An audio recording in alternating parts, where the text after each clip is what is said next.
मैं अभी जो भी बोलूँगा ना, वो जस्ट मैं बोलूँगा बिना किसी तरीके की स्क्रिप्टिंग के।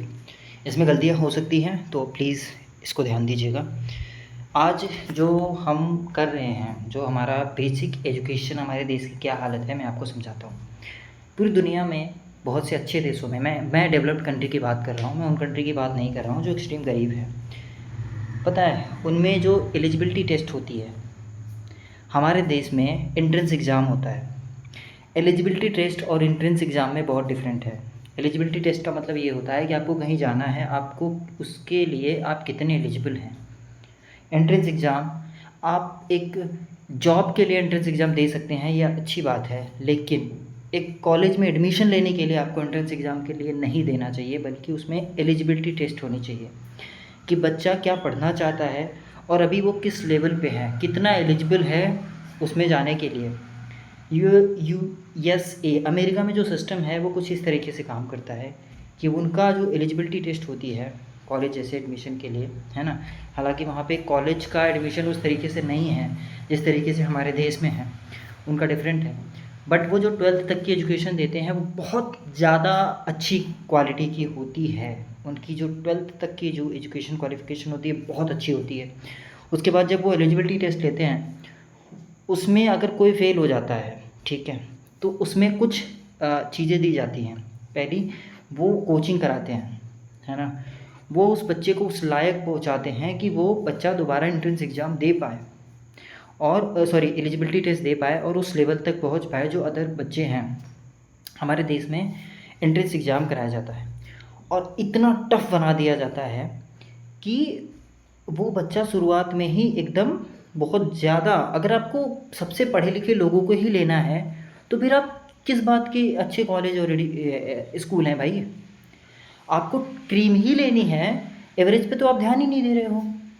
अगर आप एवरेज बच्चे को लो, आप उसको पढ़ाओ, तो फिर आपको समझ में आए कि आप बहुत अच्छे कॉलेज हैं। IIT सिर्फ क्रीम को लेती है और फिर बोलती, उसके बावजूद भी दुनिया में टॉप लोगों में नहीं है, ठीक है, टॉप दुनिया की टॉप कॉलेज में नहीं आती। फिर भी आप जो है आप बोलते हैं कि आपकी क्वालिफ़िकेशन तो बड़ी अच्छी है। इस पे बात नहीं हो रही है। आपने जितने, आपकी जो सीट हैं इतनी कम क्यों हैं, इस पे बात नहीं कर रहे हो। आपकी जो बेसिक स्कूलिंग है बच्चों की, उस पर आप बात नहीं कर रहे हो। आज भी स्कूल में बेसिक जो नॉलेज है वो नहीं पढ़ा रहे हो। आप सबको पता है कि इंग्लिश जो है बहुत इंपॉर्टेंट लैंग्वेज है। गांव के बच्चे के पास जाओ, जो सरकारी स्कूल की, शहर के भी बच्चे के पास चले जाओ, आप उससे पूछो कि बेटा तुम्हें इंग्लिश में क्या ढंग से स्पेलिंग भी आती है, नहीं आती उसको। चलो ठीक है, इंग्लिश छोड़ देते हैं, हिंदी भी बोलने ठीक से आती है उसे, नहीं आती। हिंदी में अपना नाम लिखने भी आता है, नहीं आता। क्यों नहीं आता? उसमें उस बच्चे की गलती नहीं है। अगर उसमें इतनी बेसिक नॉलेज उसे नहीं है तो उस बच्चे की गलती बिल्कुल भी नहीं है, उसमें सिस्टम की गलती है। 1 से लेके 8 तक के बच्चे को आप फेल नहीं कर सकते। क्यों फेल नहीं करना चाहते पता है आपको? जब ये फेल करने लगेंगे ना, तो प्रॉब्लम यहाँ पे हो जाएगी कि फिर इन्हें पढ़ाना पड़ेगा उसे पास करने के लिए।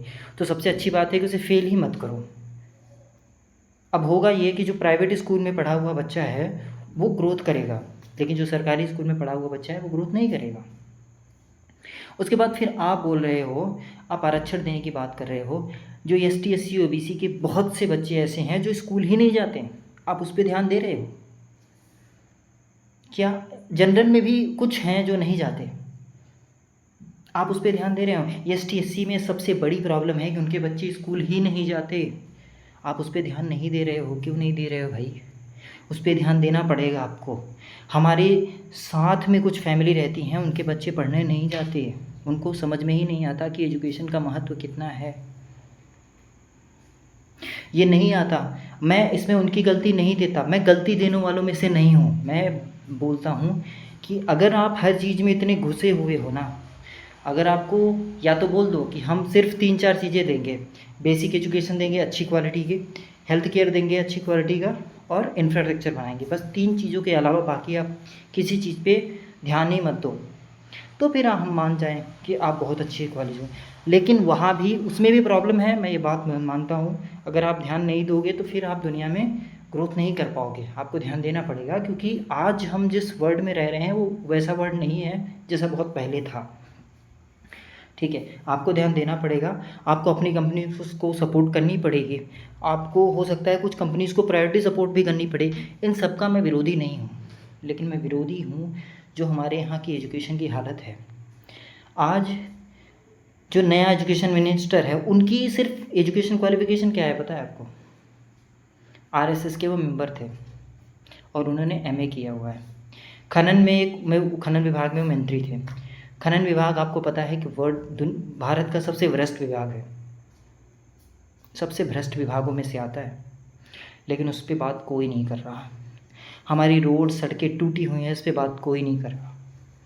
इसमें मैं बीजेपी की जो टॉप क्लास लीडरशिप है उसकी बात नहीं कर रहा हूँ, जो शुरुआत में, क्योंकि हम देते हैं वोट पार्टी के हिसाब से, हम अपने लोकल लीडर को ध्यान ही नहीं देते। वो उसको मतलब ही नहीं है कि उसके यहाँ की रोड टूटी है नहीं टूटी है, उसे पता है कि कमल के नाम पे है तो सर्टन लोग वोट दे देंगे, पंजा पे है तो सर्टन लोग वोट दे देंगे। बस उसको ये पता है कि अगर कमल है, चिन्ह है, तो उसको कुछ लोग वोट दे देंगे, पंजा है तो कुछ लोग वोट दे देंगे। यहाँ पे प्रॉब्लम है, बहुत बड़ी प्रॉब्लम है। उसे अगर इस बात का डर नहीं होगा कि अगर वो काम अच्छे से नहीं करेगा तो उसको वोट नहीं देंगे लोग, तो फिर वो काम करेगा, वो ध्यान देगा। और सेकंड चीज़, सिफारिश क्या होती है भाई? सिफारिश क्या होती है? विधायक सिफारिश कैसे कर सकता है? आपने उसके हाथ में पावर क्यों नहीं दी है, आप ये बताओ ना।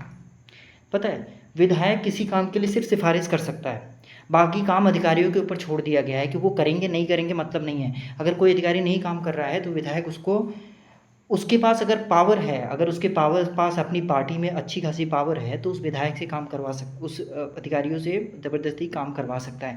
लेकिन अगर उसके पास पावर नहीं है, वो काम नहीं करा सकता।